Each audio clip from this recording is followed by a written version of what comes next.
I want you all to take a moment to remember that everything is a relationship between consciousness and energy.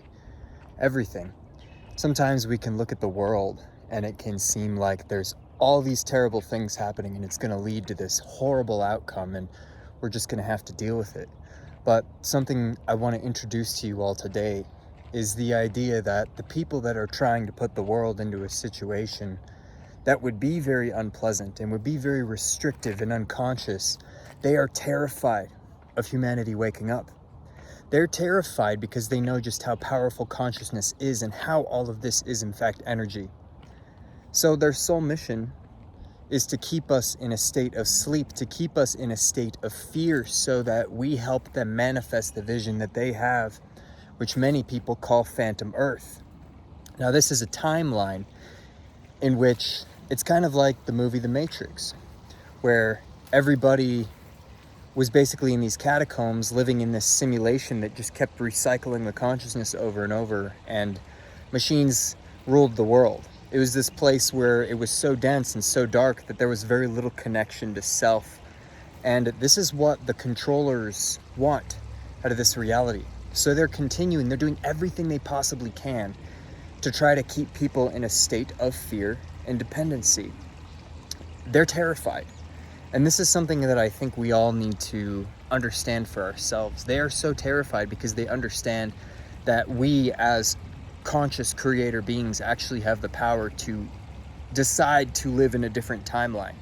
I'm not saying we're going to go in a different timeline and some people are going to go to a different one. I'm saying there's a collective consciousness that we're all plugged into.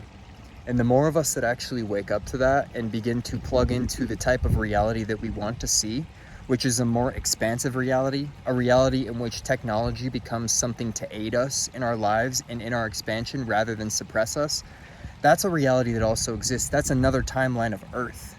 An Earth that more bridges the lines between technology and consciousness rather than essentially creates this monarchy where humanity becomes enslaved. So we need to recognize that the frequency that we're attuning to, the frequency that we're putting out, the types of beliefs that we are holding about our life, those affect everybody else.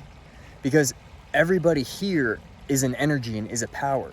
So when we choose to plug that energy and power into how we want to see our lives, into expressing our uniqueness and actually cultivating the self within rather than externalizing things, as many do, then we're actually plugging into the Supreme Being, which is the power within us, which aligns with realities that are of a higher frequency, of a higher nature. But my friends, it is all vibrational.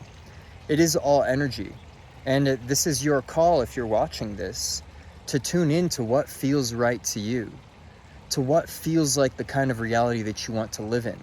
Because when you tune into these higher frequencies, you can no longer be controlled.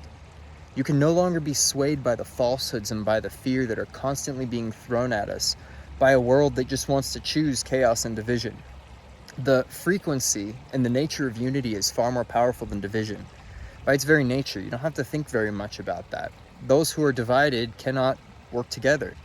They cannot unify. So therefore, those that are unified and focusing on a frequency and a consciousness of unification are going to inherently be more powerful. So my friends, we need to be very conscious. We need to be very aware of what we're tuning into, what we're choosing to let occupy our mind and occupy our focus. You know, I'm not saying go bury your head in the sand. I'm saying pay attention to what's going on in the world, but you also have to see both sides of it. If there's a side of this that they're doing everything they can to create chaos and despair and suffering, then you need to understand why they're doing that. What could be the agenda behind that that you might want to be aware of? Because when you start to see it all come together, it's that they want to suppress the being that you are. And on the other side of you recognizing the being that you are is where they lose. Because they can't control a true sovereign being.